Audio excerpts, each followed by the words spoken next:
Good evening and welcome to today's webinar series. It's going to be an interesting webinar, so stay till the end. The format we will follow is that we're going to have a speaker session for about 20-25 minutes, and then we'll open for the Q&As. So in the meantime, while the presentation is on, you can feel free to type in your Q&As questions, so we will take it up as it goes along. So as we know, last year it has been a record year for the US stock market. With the change in the presidency, let's understand what is in store for us for the future for this year. So we've chosen the topic today is that the impact of Joe Biden's win on the US stock market. So to talk about it, we have a wonderful speaker with us, John Reese, an alumni of MIT and Harvard Business School. He's the founder of Validea, which specializes in creating model portfolios for over 20 years now. So we thought there is no better person to talk about the US market and the impact of what's going to have for the future.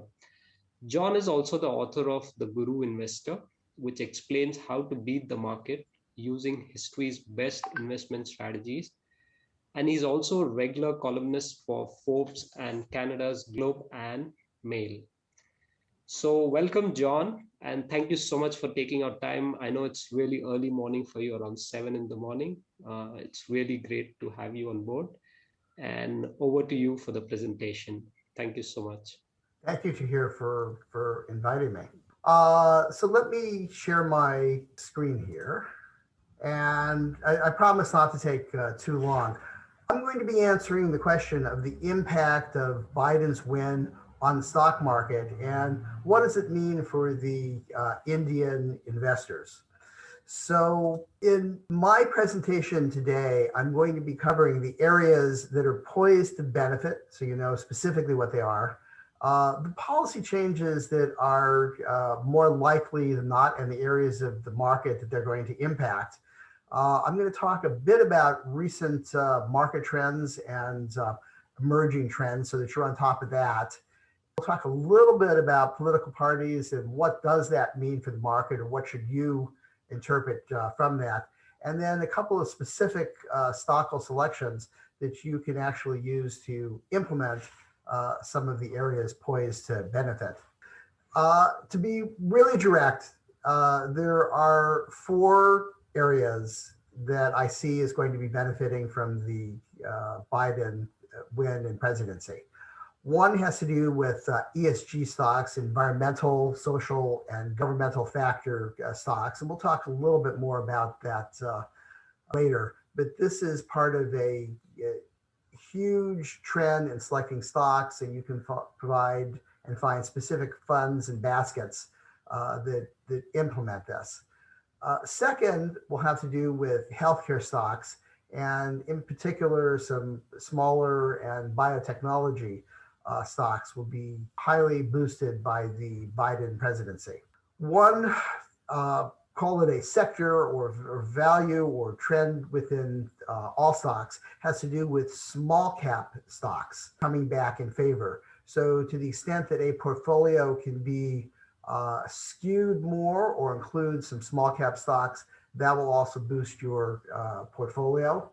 And I say that, and that's important because you have to understand most stocks that most investors can invest in are large cap or medium cap stocks. It's difficult to select the small cap stocks or to get full information on it. And most of the time you're not reading about the small cap stocks, you're reading about the very largest size and capitalization stocks. Finally, another area or another factor has to do with value stocks.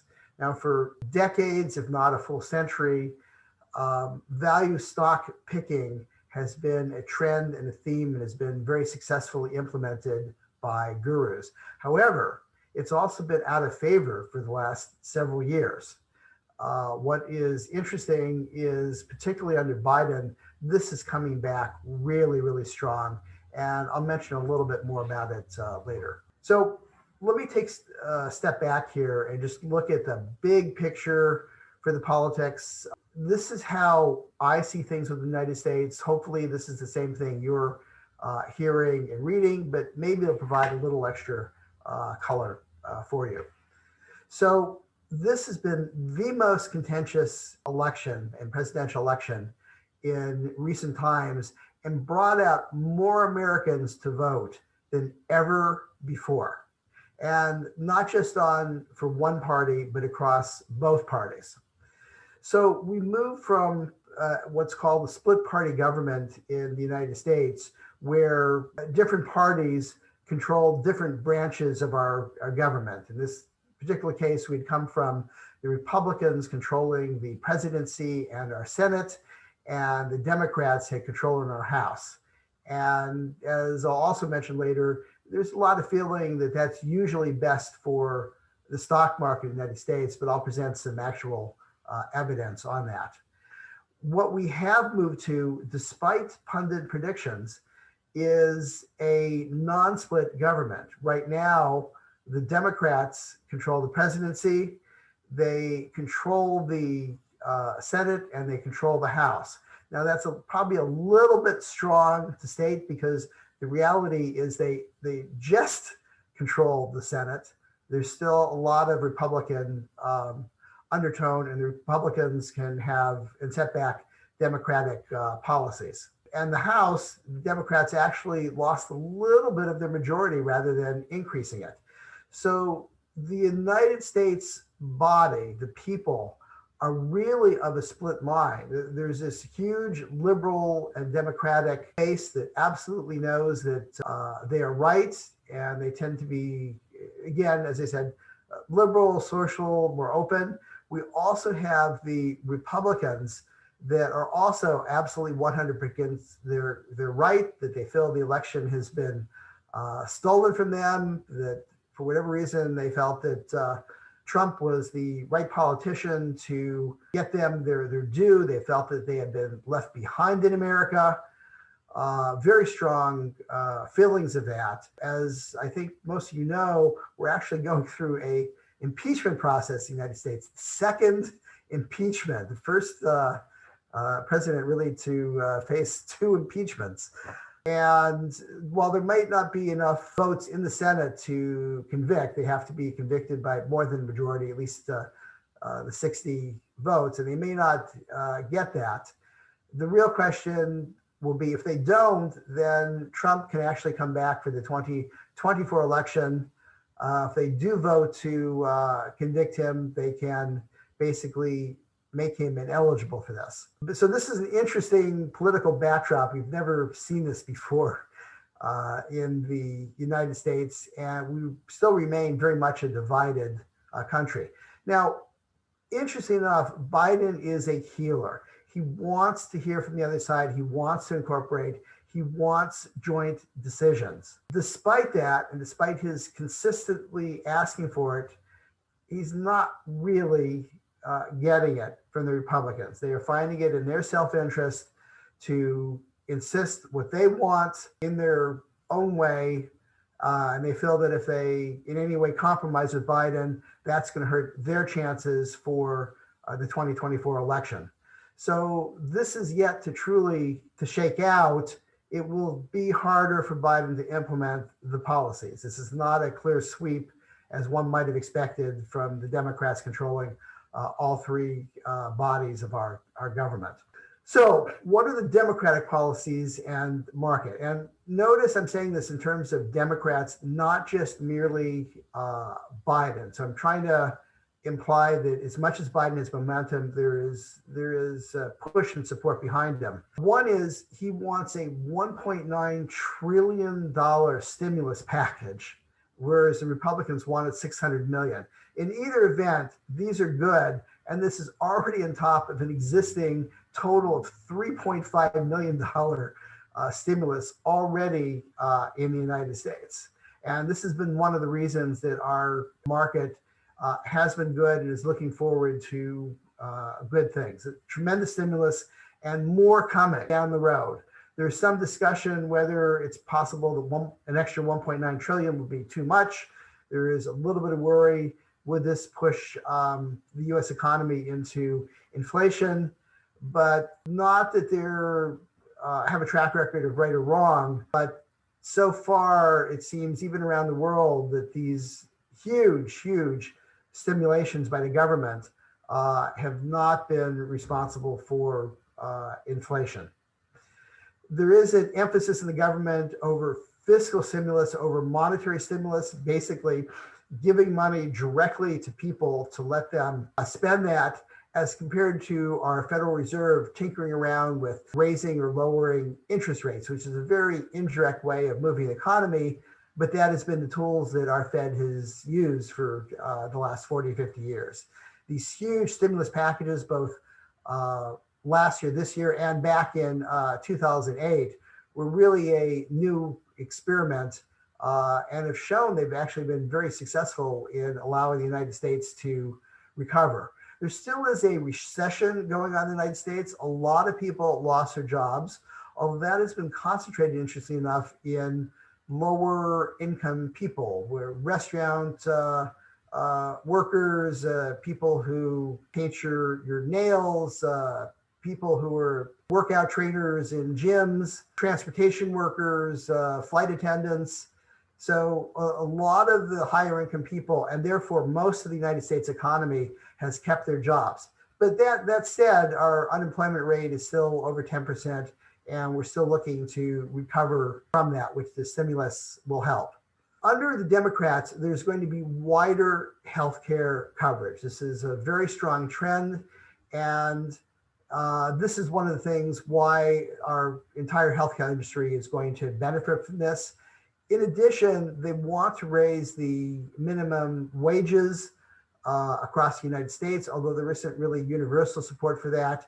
They want to forgive student loans, and that's still a little bit controversial because you have people who have, faithfully paid off their student loans. Are we rewarding people who basically we're forgiving debt, yet the people who worked hard and did the right thing by paying off the loans, we're not taking care of them? So there's actually a movement on, if we do forgive current debt, do we forgive the debt of the people who we've already forgiven? But that has huge, again, trillion-dollar implications. And there's also going to be strong emphasis on infrastructure. Now, honestly, both Republicans and Democrats share that support. So this is probably one area that will happen. At the same time, it has generally proven a lot harder than one might expect to actually have what's called shovel-ready projects to get started. So by the time you look at billion-dollar projects, it can be still years before those are implemented and have large numbers of people working on it, because the drawings are needed, the permits are needed. They can be still long, drawn-out processes to get it. Nevertheless, you're going to see the anticipation of big infrastructure projects and how that will benefit a number of companies. I mentioned a little bit about ESG. There is definitely more support and feeling for companies that utilize and respect and are environmentally sensitive. They use sustainable policies or technologies or buildings. You're going to see support for those kind of companies. And there may even be some accompanying regulation that goes along with that. There is definitely the potential for higher future taxes, and maybe in Q&A we can get a little bit more into that. And there'll also be a theme of less protectionism. Trump was a very, very protectionistic, me first American. And the Democrats are not as challenging and much more, and Biden much more wants to get along. Again, we can explore that a little bit more in questions and answers. So since the Biden victory in November, small caps have been up really, really big. Going into it, small caps have underperformed. They were really, really poor compared to, out of 100 years, 96 years had better performance of small caps. So it's like a spring being wound up and is being unleashed. Small caps are going to benefit. So going into the election, they were really undervalued. Basically, so they had declined more, and expectations for individual small cap companies are still pretty small compared to where they are, what they can do. And therefore, as they continue to recover, you're going to see big increases in the US stock market in small cap. One of our indexes that follows small caps is called the Russell 2000 or Russell 2000 value, should you want to refer to that. Another big theme that I really mentioned is the reversion of value. Again, value stocks have been tremendously out of favor. Almost never seen anything like that. What you're seeing on the screen here, if I could call your attention to it, this is from the beginning to the end, represents about 8 years in terms of months after a recession. And this looks at the last 5 recessions, big recessions that we've had. We're in the very early inning stages. We're still maybe month 8 or 10 in terms of after a recession and what can happen to value. So there's not just a good run expected of many months for value, but a good run expected for many years for value, basically for this. ESG has really exploded as a theme.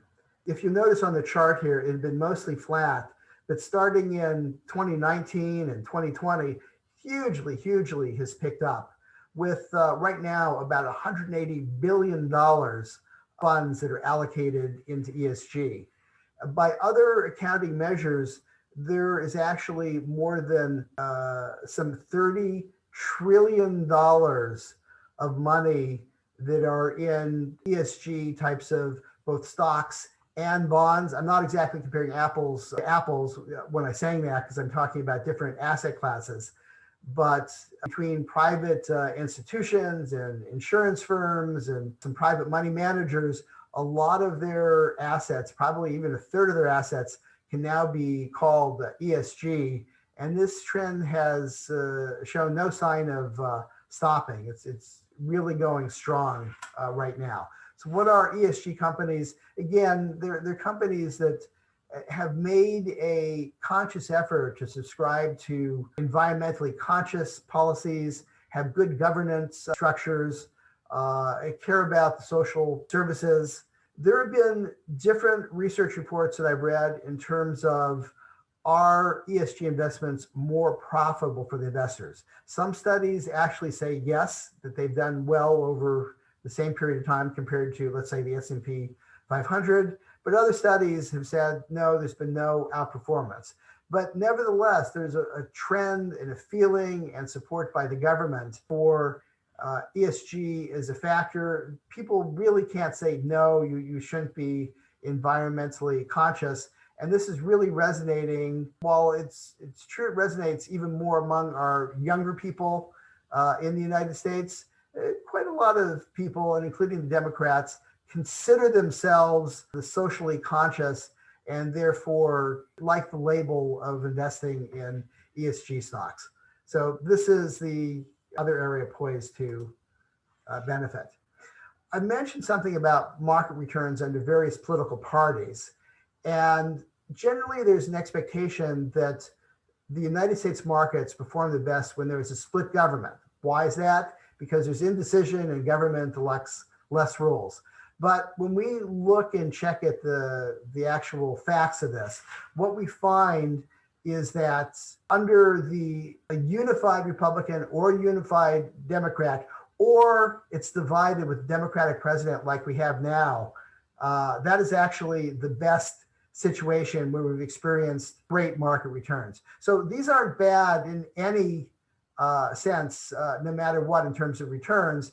But still, if we assume that this is a key guiding factor, the market is expecting more than 15% compounded returns over the next several years. But probably from a practical point of view, the implication I want to get across on this is you really shouldn't use the expected market returns from having a divided political base in the United States or the same to make this judgment. There are much other more important factors in this than actually using the politics to truly make your judgment. So are there some specific ways of investing in this? Yes, we partnered with Alphanetti in terms of providing the rules and logics and model portfolios in two areas, with one area coming. One is the ESG Leaders Basket, and the second has to do with the healthcare Leaders Basket. And both of these portfolios will consider and include small cap companies in their portfolios in order to get the increased rating and increased benefit from those areas. Coming in the future, but with no specific announcement date, we'll also have a US focused value stock strategy that will implement rules-based investing and take advantage of the very strong trend that I mentioned. So with that, that's the background that I really wanted to share what's happening and how any investors can be poised to most benefit from these areas. It was wonderful. There are some follow-up questions on it. I thought I'll just pick up some questions before we move on to the next topic. So there's a question from Vishal Bhatia, very interesting one. Which are the top two sectors to benefit in the US under Biden's administration? Any specific sectors which you think will do well? Basically, as I've mentioned, and depending if you consider ESG, truly a sector or not, that is one. And the second is the healthcare area. Third will be the sectors that are affected by value the most, which has to do with financial stocks or material type stocks or energy type stocks. So those are the sectors that will benefit. Technology is a very interesting question. It's been strongly up in the United States, around the world, but at the same time, we're expecting to see more democratic regulation over the next 4 years from technology, and perhaps even higher taxes specifically aimed at technology companies. So interesting when you said tax. So I just want to understand that one of the question was, in the last administration, we saw that the tax rate went down from 35 to 21%. So do you likely see that to increase now during this administration? And if yes, what would that impact on the stocks, and which sectors will get really big time impacted on that? So yes, during the Biden administration, I do expect the tax rates to go up for corporations, most likely from 21% back up to 28%. Now, the taxes are not the short-term priority of the Biden administration. It's therefore not at all likely that something is going to be done about taxes in this particular year. It's a long-term goal, and to the extent that he's got to compromise with the Republicans, that won't go up. Now, understanding the impact of those tax increases, I'm not so sure when it's all said and done, we're going to see much of an increase. One, this is already anticipated right now. Two, these trillions of dollars of huge stimulus means that the performance of companies are going good. And while yes, they have to share that performance with the government in terms of increased taxes, the benefit of the companies doing better because of the stimulus, I think people will set aside and be less concerned about the actual tax rates. I am probably more concerned that certain industries which have really benefited from the tax laws will receive higher or increased taxes. And I was just mentioning technology is one. Certain things, because of intellectual properties, allow technology companies to shift around the world where they can actually charge for it and book profits. So they book profits in countries where there is extremely low or even no tax rates. The United States senators are very angry about that, and therefore they could very well impose minimum taxes. While it will be aimed at all companies, it'll hit the technology companies a lot worse. So I'm not saying that any particular sector is going to benefit more or less due to the increased taxes. I'm feeling that that's still going to be offset by the huge amount of stimulus that has been flowing into the US economy. And that when that happens, you're going to see higher in profits, you're going to see more employment. Those will outweigh the tax increases. Okay, interesting. So you mentioned about tax are going to impact the technology companies. So one of the question was from Anil Nair, that that is Anil Nair is asking that, will I be making money if I invest into these FANG companies, which are nothing but technology? That is your Facebook, Amazon, and things like that. Will he make money at the current levels? Because you've seen that last 1 year, it has really rallied. So there are companies which have given 1x, 2x, 3x. So is it overvalued, and will he make money if he invest into these technology stocks now? So this is another huge dilemma, which is why you're asking the question. So on one hand, these companies have also tremendously benefited from COVID and work from home, and they're the technologies of the future. At the other hand, most of these companies have huge, incredible, to me, bubble-like valuations. I've kind of lived through a few cycles of this. And while it looks like these companies can continue on to forever and to grow, my experience at some point, with the point that we don't know, the bubble bursts and they fall 50%, 70%, 90% over a short period of time, and people find a hard time getting out. So if you're asking me my personal opinion, I feel the technology stocks have been done. It's possible they can continue to rise for several more months, but we don't know when to get out. But I really anticipate a huge drop. Valuations just don't sustain the companies where one company like Tesla could be worth all the other companies in the entire industry, in the entire world. You just have to believe that people are buying it just because they anticipate it going up, not because of the valuation of the company. And in my studies of the markets over the last 100 years, the markets always, even if it takes a while, it always returns to fundamental valuations. Sure. So, which means now, actually, that was the next question. So, is Tesla considered a technology stock or an EV? So now there's a confusion. So there is a lot of emphasis given on the electric vehicle, on the energy, because even Biden is pro energy savings.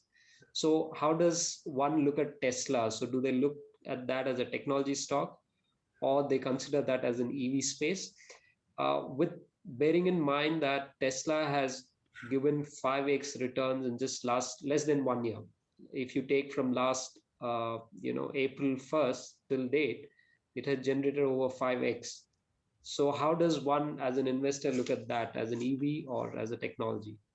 First of all, there aren't 100% rules in terms of what is call it a ESG type stock. I wasn't clear if you were referring to EV as an electric vehicle or ESG as in that category of stock, but you can answer it in both things. Believe it or not, it is considered an environmentally, socially conscious company. It is an electric vehicle in terms of the automobile industry. And yes, it is also a technology company. And honestly, their technology is better than most others at this particular point. It actually does fit in each of the categories. It's not one or the other. In the end, it competes in the automobile industry as contrasted to being a technology stock, but all three characterizations of it actually turn out to be they're true, and perhaps that's one of the reasons that you've seen it accelerate 5 times in the period of time that you mentioned. Sure. Thanks, John. So there is a specific question by Sanjay Khandelwal and Ranjit Patil. They're asking for specific, recommend 5 to 6 small cap companies and ESG stocks. But what I would advise them is that they can go on to us. That's the next, that's the next topic we're coming on, fixed portfolios. Just to mention to both of them, these stocks are there with us on fixed portfolio. You can actually go on to our website or specific accounts and look for these specific stacks, which are known as fixed portfolios. So you will get these stocks there. Yeah. Okay. Yeah, John. So my next question would be is, we've witnessed in the last term, again, we've seen a great, the trade war between China and the US, which has impacted the whole world. So what do you see? Do you see the stance soften during this term? Will it change? And if it changes, how is that going to impact, and which companies will it impact in the US? So Biden is much more receptive to the bilateral partnerships and the agreements that we had in the past, and in respecting our allies, and will be less challenging, less America first. That said, what I see is that Trump's policies in the trade wars will actually strengthen Biden's hand. He's going in with it, and his position is, if he doesn't get some extra conciliations from other countries, and in particular China, then he can keep on the trade wars. But I think China will recognize that. China will become more reasonable, and the trade internationally will increase, and we'll be backing off from our various kinds of mutual threats. So all sorts of companies will benefit from that, in particular when the relations with China go back to being more normal. There is a separate security interest in Huawei as sort of a counter to this, because of the potential security implications. We have targeted specific companies. There are also, we want to strategically compete in 5G and 6G telecommunication technology. You have the Chinese government. They really don't produce many of their own semiconductors. They are competing very badly for semiconductors in the world, and would love to take over Taiwan, which is a major source of the actual physical production of semiconductors. But the semiconductor industry will benefit just because of shortages of the semiconductors worldwide. The trade benefits many, many industries. I mean, Walmart is a huge purchaser of a variety of Chinese goods and products, and sells it in the United States. When they can buy more and there are less trade tariffs, their profits are going to benefit. But I just happen to pick one particular company. Lots and lots of companies deal with China, and will benefit if and when trade restrictions actually go down. But yes, over Biden's term, there's definitely going to be a softening and probably removal of most of those trade restrictions, and we'll start joining other agreements, such as one that happened in the Pacific. Sure. So we'll have the next a poll for the audience. The poll would be on the question: what would be the ideal strategy going forward in the US stock market? Is it to buy, hold, or sell? While that is on, so I'll just take on another question. John, the next question is basically, it's from Shashank Amin. So he's asking that, do you think this 1.9 trillion fiscal support, which is announced, isn't that going to be overwhelming, given the consumer spending has recovered pre-COVID levels, and also the vaccine program, which is going to bring back the people on work and the economy on track? Will excess money do tend to hurt the long term in terms of inflation and interest? So basically, while it has, consumer spending has come to pre-COVID levels, will this stimulus, will it not hurt in the long term from perspective of inflation and interest rates? You know, that is a very intense debate at the highest levels right now with our economists. Um, have to understand a couple things. One, there's a big segment of our society that is still hurting and is unemployed, and when legal restrictions run out, could easily be evicted from their homes. They're having a hard time actually putting meals, food on their table. Um, so the stimulus is going to tremendously help those people. So maybe gross numbers look like they've recovered or almost recovered. And as I mentioned, the higher income workers, most were not impacted by this. And if anything, they've been more saving up their money. But there's a lot of the economy, a lot of people that need that. The same thing is actually true with cities. Their even income and revenue from taxes are down quite a lot.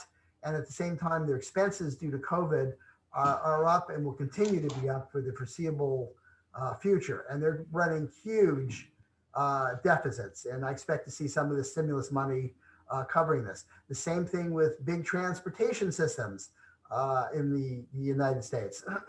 Ridership on the New York subway system is about 15% of normal. So they're getting a tiny fraction of the revenues that they normally do. And at the same time, they need to have a $30 billion capital expenditure program just to maintain and improve the subways. Money will essentially go into that. So there are productive uses for this stimulus money. There is this debate, is it too much and will it cause inflation? And the truth is we don't know, but the economists who for the last 10 years since 2008 have been saying all this extra money is going to cause runaway inflation in the economy have been wrong for 10 years. So my feeling is that no, it's not going to cause runaway inflation. There's still very, very little signs in the bond market that they're expecting huge inflation in the future from this. So this is an opinion. We don't know. This is still an experiment around the world for this kind of money. But I'm personally comfortable that it's not going to cause the runaway inflation that we might have seen back in the 1970s in the United States. Interesting, John. Thank you. So given that, so what should be the ideal strategy going forward this year? So is it we continue to invest, or we hold, or we just sell? Or as you said, there are different stock like ESGs and small caps. What do we do? What should be the ideal strategy going forward for our investors? Well, let me take a step back and share with you my experiences for probably over 50 years now in the U.S. stock market. And that is stocks are an investment category for long periods of time. They're holdings for a decade or more, not necessarily individual stocks, but the asset category. I've long since given up it being a get rich quick scheme because I think I've got a better insight that this company stock is going to double within a month. I no longer, if that happens, I happen to pick a stock, I'm lucky, but that's not because of skill or intelligence or gut feeling. It's gambling if one is looking for an extremely instant return. But as an investment strategy for the long term, there's huge amounts of wisdom and huge amounts of evidence that it works well as investments for the long term, and one wants to stay invested. I've also learned in my many years of experience that it is virtually impossible to predict in a timely manner when there's going to be a crash in the stock market, let alone when there's going to be a recovery from it. I remember one period in my life, once I diagnosed I can make a lot of money by buying at the bottom of the stock, it took 5 to 10 years before there was a next huge drop in the stock market. And at that point in time, I let a lot of money go by staying heavily in cash during that particular period of time. So one, it's not truly possible to predict with any kind of timeliness or accuracy when the market's going to drop. And then if you do get out, you have the really big problem. Well, when do you get back in? Uh, it might take 3 years for the stock market to recover. On the other hand, look, last year, the stock market recovered within months, literally. So which is the correct? And unfortunately, our human behavior is such that we think it'll take longer. People who get out tend to stay out for many, many years and then miss the run up. So staying invested in stocks as an asset category, not taking the money off the table, makes the more sense. Within that, the ideal strategy right now involves going after ESG stocks, healthcare stocks, and as I mentioned, both small cap stocks and value stocks. You can do that as part of a portfolio or fund as compared to necessarily having to pick your compared to pick your own. And again, focus on the longer term. If you're trying to focus again on a 1 or 3 month period of time, what should you do? Virtually nobody gets that call right. But you can make smart investment decisions for the long term for your savings and long term growth, and that's what I'd encourage. In which case, no, don't take the funds from the stock market. You want to put it in because long term you'll be rewarded probably at a compounded return of 8, 9, 10%. Those may not sound much, but over long periods of time, those are really great returns for improving your assets and wealth. Thanks, John. That is, I think you summed up really well. And I think it also answered the following question, which sectors will do well, you've already mentioned.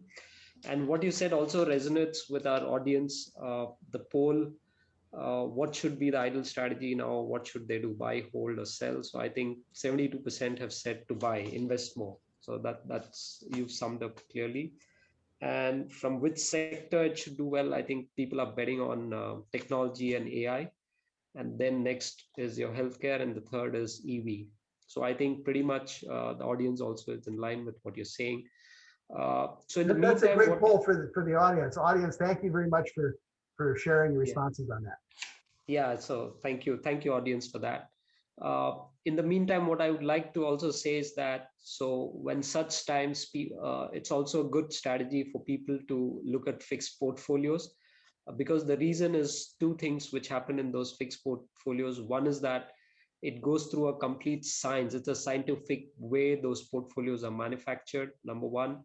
Number two, it captures the whole value chain into that sector and doesn't miss out any companies within the whole value chain. It is sometimes better to pick the entire ecosystem versus just one single stock. So that's what model portfolios is offer. So on a platform, on global investing platform, we have model portfolios by several providers, and we have some with Alpha Niti. Again, John is the creator of such portfolios. So these portfolios are nothing but which are built to take advantage of specific and fast growing sectors. There's science combined with machine learning, which makes this portfolio more efficient and generates superior returns. So it's great to go and see those portfolios. Some of the sectors we have captured on a platform are we have technology sector, the entire electric vehicle space, health sector. John spoke about value investing, and thankfully we have value investing portfolio strategy, again created by John himself from Alpha Niti. Then we have another one is twin momentum. It's a great strategy. Even those we have. So the good thing is to go and take a look at these portfolios, and that could be a meaningful investment for you. I'll leave that, and now I'll come back to John. Just one or two specific questions.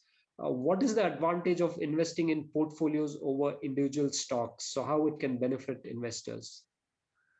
I am a big believer in a systematic stock selection and stock methodology, and also big believer in behavioral finance, which basically says that our brains as humans are not wired well for actually making investment decisions. We become too wrapped up in short-term predictions and anticipating the futures and not looking at the big trends that I mentioned to you. So for the last 20 years, I have looked at the best, most successful strategies and formulated them into systematic rules.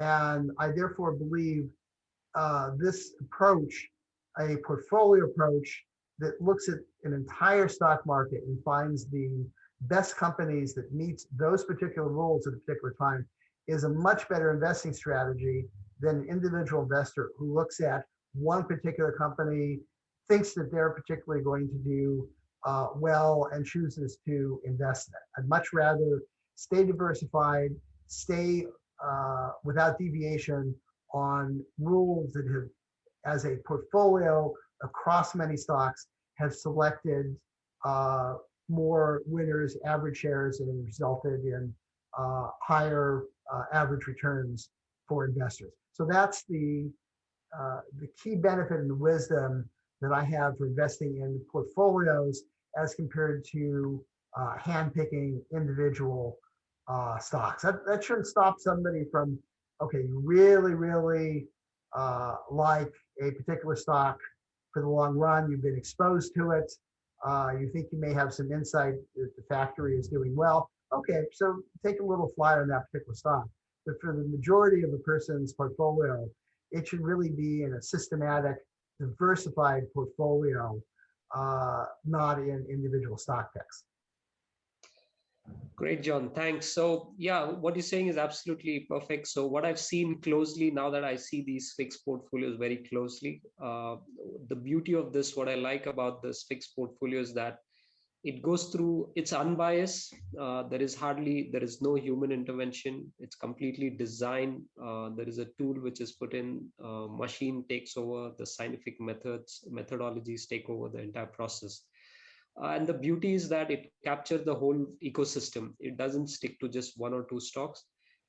Just to give you an example, if you were to look at an EV sector, electric vehicle sector, only name comes up to us as Tesla, maybe another 2-3 companies. But what the portfolio does is it doesn't only capture the manufacturers of the technology, the Teslas, but it also captures the suppliers in the entire ecosystem, the people who are supplying the lithium, the people who are manufacturing the battery, the marketing, the distribution, and competitors of Tesla and the challenges of Tesla. So it captures the entire ecosystem. So therefore you don't miss out. So you don't narrow down just on one single stock, and that's where you take a lot of risk.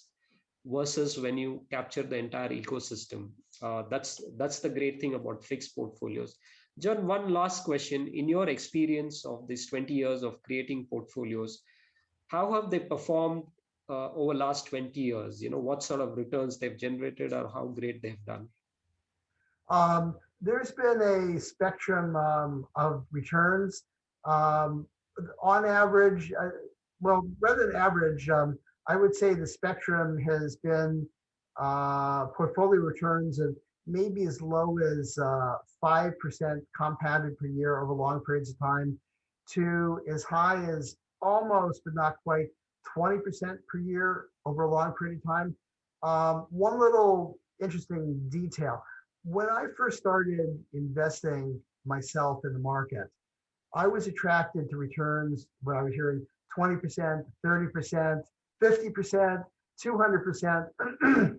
But what I found is that even the greatest investor in the world in history right now, which right now has to be Warren Buffett in the United States, has had his compounded return has only been 24% per year. And there have been big years where it's been up 50% or down 50%. So anytime you're approaching 50% or more returns, expected returns in the market, those are over long periods of time. By long, I mean 10 years or 20 years. Those are really phenomenal returns to expect or get from the market. And that's what my experience with these portfolios have been. Great. Yeah, thanks. Okay, one last question, John, but this is off the record, which we had not planned because I think the audience is really, really most popular question they've been asking. And I think the reason they're asking is because they see your profile, that you've been doing this for last 20, 30 years, and looking at your background, everybody's asking one question: what about Bitcoin? People are talking about what's going to happen to Bitcoin. Should we invest, or what's the future of it? Again, this is off the record, out of your experience. Yeah. Wow. I have not been a Bitcoin enthusiast. I've been an enthusiast about the technology that underlies Bitcoin, and that is blockchain. But Bitcoin as a store of value or currency really concerns me.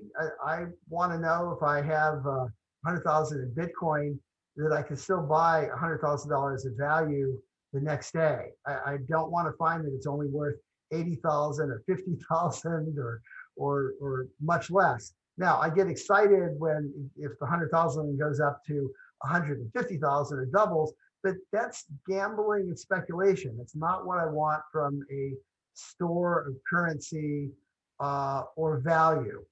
So I find that unpredictable in terms of a currency. That said, you see more people getting into it.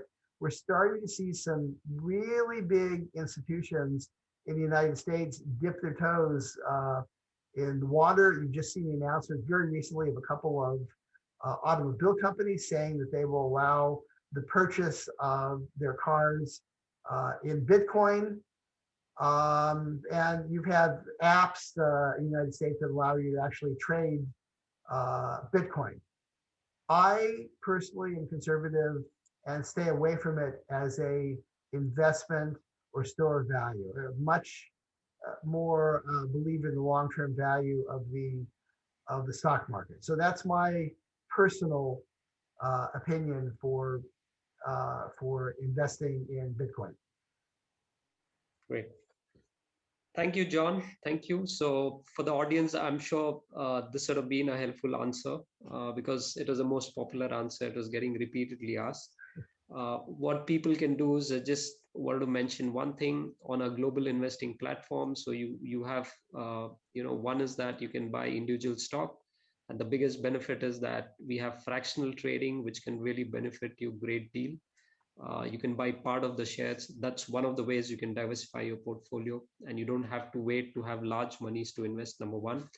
Number two is that we have fixed portfolios. Of course, people with busy schedule who cannot manage, monitor, or research can get into fixed portfolios.